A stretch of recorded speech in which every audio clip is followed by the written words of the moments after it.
What are kingdom values? Jesus was the supreme example of someone living kingdom values, and Christians look to his example to know how to live. As well as the three main signs of the kingdom, justice, peace, and reconciliation, several other kingdom values can be identified in the Gospels.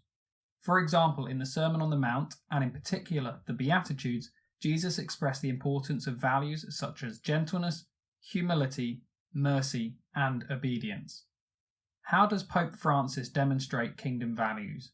Justice. He sets an example for all Christians to be frugal in how they spend money. He chose to live in a small flat in Rome when he became Pope, rather than the official papal villa. He has spoken out against government policies that create inequality and injustice, and when he was a cardinal he increased the number of priests working among the poor in Buenos Aires. Peace. In 2015 he helped in the restoration of political relations between the USA and Cuba. In 2014 he helped bring together the leaders of Israel and Palestine who have historically been in conflict. He regularly speaks out and calls for action to resolve the conflicts around the world, such as in Syria. Reconciliation. On Maundy Thursday he washes the feet of local prisoners who are from all religions to show that all are loved by God. When he was a cardinal he arranged for Muslim and Jewish leaders to pray with him in the cathedral. He has visited areas affected by conflict such as Israel and Palestine. How do different vocations demonstrate kingdom values? A vocation is a calling from God to dedicate your life to a particular way of living. For Catholics, these include ordained priesthood, religious life, and family life. Each of these vocations creates opportunities to demonstrate kingdom values. Priesthood. There are about 800,000 ordained priests in the Catholic Church. These are men who have chosen to devote their entire life to serving God and His Church. By taking a vow of celibacy, priests show that they fully trust God and are committed to serving others. Not having a family enables priests to be fully devoted to the service of their parishioners. They also take a vow of obedience, promising to obey the instructions of their bishop, which requires humility. Priests also promote efforts in their parish to fight for justice, such as promoting CAFOD or SVP. They also promote reconciliation in the sacrament of confession and also in their role as a counsellor to members of the parish who may be in conflict. Religious life. This refers to the roughly 500,000 men and women who have taken sacred vows and joined the consecrated or religious life. These people are often referred to as monks or nuns. They take vows of poverty, chastity, and obedience. The vow of poverty helps them to work for justice, and they challenge the materialism of the world that creates much inequality and injustice. The vow of obedience, like a priest, creates humility, sacrificing their own desires for the needs of others.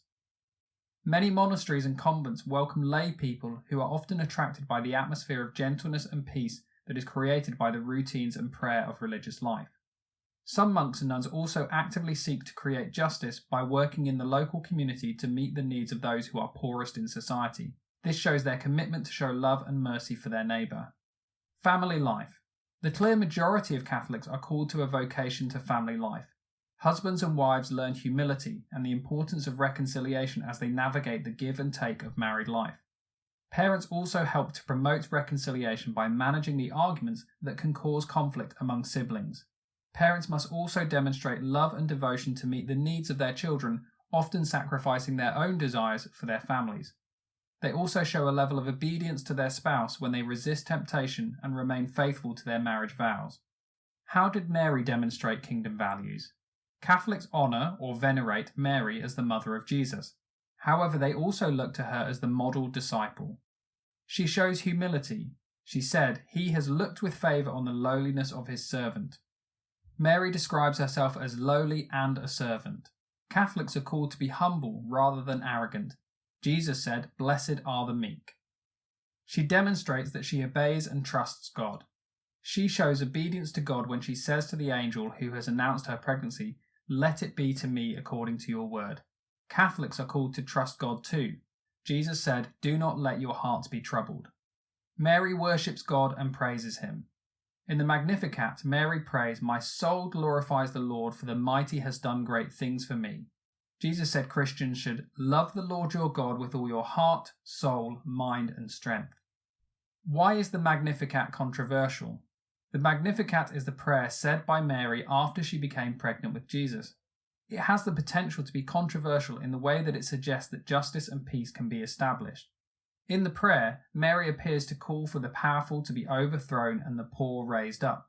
She says, "He has brought down the powerful from their thrones and lifted up the lowly, and He has filled the hungry with good things and sent the rich away empty." Some believe these verses encourage Christians to stand up to the rich and powerful, perhaps even to rebel against governments when they fail to defend the needs of the poor. Others believe these verses do not justify acting against those who allow injustice, but rather it is a message of encouragement to those who are poor, assuring them that eventually justice will reign. Thanks for watching. I've been Mr. McMillan.